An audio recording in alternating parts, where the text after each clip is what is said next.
ओम नमो भगवते वासुदेवाय। आप सभी का हमारे YouTube चैनल पर हार्दिक स्वागत है। प्रिय भक्तजनों, आज हम सुनेंगे अधिक मास महात्म का 5वां अध्याय। आज किसी कारण से समय पर कथा नहीं पढ़ पाई, इसके लिए हम क्षमा प्रार्थी हैं। आइए सुनते हैं अधिक मास महात्म 5वें अध्याय की कथा। साथ में सुनेंगे पुरुषोत्तम मास की कहानी। अधिक मास भगवान विष्णु का महीना है। इस महीने में भगवान विष्णु के लिए व्रत, दान, जप आदि किया जाता है। इसके हर दिन की एक कथा है, इसलिए अधिक मास में आपको हर दिन की कथा पढ़नी या सुननी चाहिए। तो प्रेम से बोलें, पुरुषोत्तम भगवान की जय हो। नारद जी श्री नारायण से कहने लगे, चरणों में पड़े हुए अधिक मास को भगवान ने क्या कहा? तब भगवान बोले, निष्पाप नारद, जो हरि ने कहा सो मैं तुमसे कहता हूँ, सुनो। हे मुनि श्रेष्ठ, कृष्ण भगवान के नेत्रों से संकेत पाकर गरुड़ मूर्छित हुए मलमास को अपने पंखों से हवा करने लगे। तब मलमास उठकर बोला, हे नाथ, मैं आपकी शरण में आया हूँ, मेरी रक्षा करो। भगवान ने मलमास को धीरज रखाया और कहा, हे वत्स, हे पुरुषोत्तम, मुझसे तेरा दुख नहीं देखा जाता है। तू सोच मत कर। उन योगियों के भी दुर्लभ ऐसे गोलोक में मेरे साथ चल, जहाँ गोपी गणों के बीच में बैठे हुए 2 भुजा वाले, मुरली हाथ में लिए, नवीन मेघ के समान श्याम रंग, कमल सदृश नयन वाले ऐसे ईश्वर श्री कृष्ण भगवान रहते हैं। श्री कृष्ण भगवान ही वहाँ अब तेरे दुख को दूर करेंगे। भगवान ने रोते हुए मलमास को संभाला और उसका हाथ पकड़कर गोलोक को ले गए। नारद बोले, हे पाप रहित, विष्णु भगवान ने गोलोक में जाकर क्या किया, सो कृपा करके मुझसे कहिए। श्री नारायण कहने लगे, श्री विष्णु भगवान जब अधिक मास सहित गोलोक में गए तो वहाँ मड़ियों के खंभों से सुशोभित भगवत धाम, जिसमें मनोहर ज्योति स्थान दावानल के समान विष्णु भगवान ने दूर से ही देखा। उस तेज से उनकी आंखें नहीं खुल रही थीं। फिर अधिक मास को भगवान पीछे करके कुछ थोड़े से नेत्र खोलकर धीरे धीरे आगे बढ़े। जब उस स्थान के पास पहुँचे तो अधिक मास सहित विष्णु बड़े प्रसन्न हुए। द्वारपाल से बात की। रत्नों के सिंहासन पर गोपियों के बीच में बैठे हुए श्री कृष्ण को रमानाथ श्री विष्णु जी ने नमस्कार किया। फिर विष्णु ने कांपते हुए मलमास को श्री कृष्ण के चरणों में डाल दिया। तब श्री कृष्ण भगवान कहने लगे कि ये कौन है और इस गोलोक में किस लिए रोता है? क्या इसका दुख कोई नहीं दूर कर सकता? श्री नारायण कहने लगे कि हे नारद, गोलोकनाथ के वचनों को सुनकर नारायण भगवान ने आसन से उठकर आदि से अंत तक मलमास का वृत्तांत सुनाया। इस प्रकार दुख रूपी जला हुआ ये मरने को तैयार हुआ। तब मेरी शरण में आकर दुख जाल से घिरा हुआ, बारंबार रोता हुआ और कांपता हुआ ये सब कहने लगा, इसके महादुख को आपके बिना कोई निवारण नहीं कर सकता। इसलिए इस स्वामी रहित को हाथ पकड़कर आपके पास लाया हूँ। इस प्रकार श्री विष्णु भगवान कहकर हाथ जोड़कर श्री कृष्ण भगवान के आगे खड़े हो गए। तो आज की कथा यहीं समाप्त होती है। आगे की कथा आगे के अध्याय में आप सुनेंगे। अब आइए सुनते हैं पुरुषोत्तम मास में दीपदान करने की कहानी। बोलिए श्री पुरुषोत्तम भगवान की जय हो। बहुत समय पहले की बात है। किसी नगर में मणिग्रीव नाम का एक व्यक्ति रहता था। मणिग्रीव नास्तिक था और कभी भी किसी भगवान की पूजा नहीं करता था। ना वह कभी मंदिर जाता और ना ही किसी देवता को ही मानता था। कभी किसी को एक पैसा तक दान में नहीं देता था। जीव हिंसा करने में हमेशा ही तत्पर रहता और जीव हिंसा करके ही अपने जीवन का पालन करता था। शिष्टाचार से रहित जीवन व्यतीत करता था।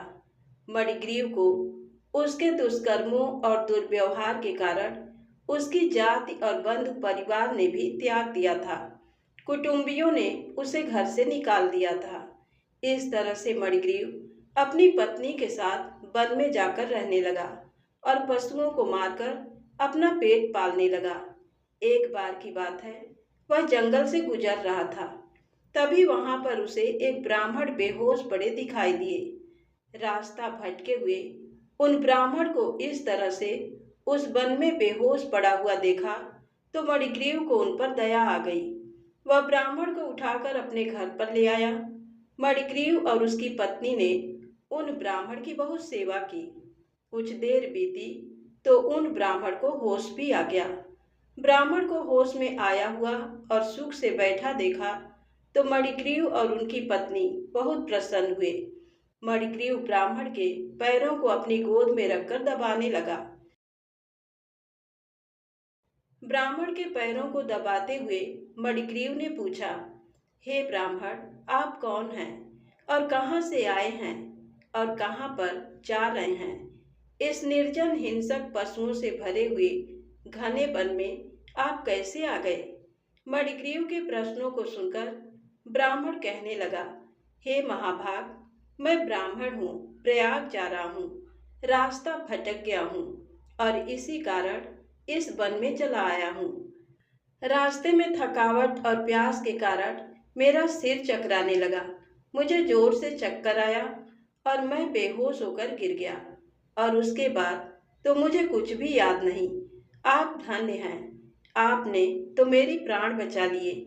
आपने मुझे जीवन दान दिया है। हे मणिग्रीव, बताओ मैं तुम्हें क्या दे सकता हूँ? तुम दोनों पति पत्नी किस कारण से इस घने और निर्जन वन में रहते हो? तुम्हें किस बात का दुख है, मुझे कहो। मैं प्रयास करूंगा कि तुम्हारे दुख को दूर कर सकूं। ब्राह्मण देव के वचनों को सुनकर मणिग्रीव ने अपनी पत्नी के साथ ब्राह्मण को अपनी आप बीती सारी बात बता दी। मणिग्रीव ने अपने कर्मों के बारे में और उसके परिणामों के बारे में भी ब्राह्मण को सभी बातें विस्तार से बता दी और अपनी दरिद्रता को दूर करने का कोई उपाय पूछा। मणिग्रीव की बातें सुनने के बाद ब्राह्मण देव कहने लगे, हे महाभाग, आप तो धन्य हैं। आपने मेरी बहुत सहायता की है। इस समय मैं आपको एक कल्याणकारी उपाय बताता हूँ, जिससे बिना परिश्रम किए, बिना किसी तीर्थ यात्रा के, बिना किसी दान के और बिना किसी अन्य प्रयास के और बिना किसी धन के तुम्हारी सारी दरिद्रता दूर हो जाएगी। ब्राह्मण की बातें सुनकर तो मणिग्रीव और उनकी पत्नी बहुत उत्सुक हो गए। तब ब्राह्मण देव कहने लगे कि इस महीने के बाद पुरुषोत्तम का महीना आएगा। उस पुरुषोत्तम के महीने में विधि पूर्वक तुम दोनों पति पत्नी पुरुषोत्तम भगवान को प्रसन्न करने के लिए रोज स्नान करना, भगवान की पूजा करना, दीप दान करना और दीप दान करने से तुम्हारी सारी दरिद्रता जड़ से नष्ट हो जाएगी। दीप दान करने के लिए तिल के तेल का प्रयोग करना, तिल के तेल से दीपक जलाना।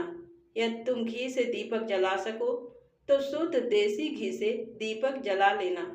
परंतु मुझे प्रतीत होता है कि इस निर्जन वन में वास करने के कारण ना तुम्हारे पास घी है और ना ही तिल का तेल है। अतः तुम एक काम करना, तारों की छांव में उठना, पुरुषोत्तम के महीने में स्नान करके पुरुषोत्तम भगवान की पूजा करके इंगुदी के तेल से ही तुम दीप दान कर लेना। भगवान से पुरुषोत्तम का ध्यान करना और मंत्रों का जाप करना। इंगुदी के तेल से दीपक जला लेना। इस तरह से पूरे 1 महीने तक तुम्हें व्रत करना है और दीप दान करना है। जो कोई भी 1 महीने तक पुरुषोत्तम माह में पूरे मास दीप दान करता है, उसे श्री लक्ष्मी जी का आशीर्वाद प्राप्त होता है और लक्ष्मी जी उसके घर में अपना स्थायी निवास बना लेती हैं। हे महाभाग, जो पुरुषोत्तम के महीने में विधि पूर्वक प्रतिदिन दीप दान करता है, वह धन, धान्य, पुत्र और यश को प्राप्त करता है। पुरुषोत्तम मास में किया गया दीपदान स्त्रियों को सौभाग्य प्रदान करने वाला है और सभी मनुष्यों को इच्छा अनुसार फल देने वाला है। यदि कोई कन्या दीप दान करती है तो उसे गुणी और चिरंजीवी पति प्राप्त होता है। स्त्री की इच्छा रखने वाला पुरुष सुशीला और पतिव्रता स्त्री प्राप्त करता है। विद्यार्थी विद्या प्राप्त कर लेते हैं और सिद्धि चाहने वाले को सिद्धि प्राप्त हो जाती है। धन चाहने वाले को धन प्राप्त होता है और मोक्ष चाहने वाले को मोक्ष की प्राप्ति हो जाती है। बिना किसी विधि के, बिना किसी शास्त्र के जो पुरुषोत्तम में दीप दान करता है वह अपनी इच्छा के अनुसार फल को प्राप्त कर लेता है। फिर विधि पूर्वक नियम से जो कोई भी पुरुषोत्तम माह में दीप दान करता है उसके भाग्य को, उसके पुण्य को तो कहा ही नहीं जा सकता। पुरुषोत्तम माह में दीप दान करने का विशेष महत्व होता है। मणिग्रीव और उसकी पत्नी को पुरुषोत्तम मास में दीपदान का महत्व बताकर ब्राह्मण उग्रदेव वहां से चले गए।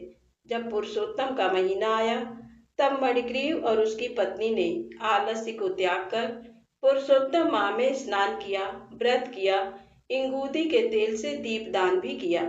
दीपदान करते करते पूरा पुरुषोत्तम मास बीत गया।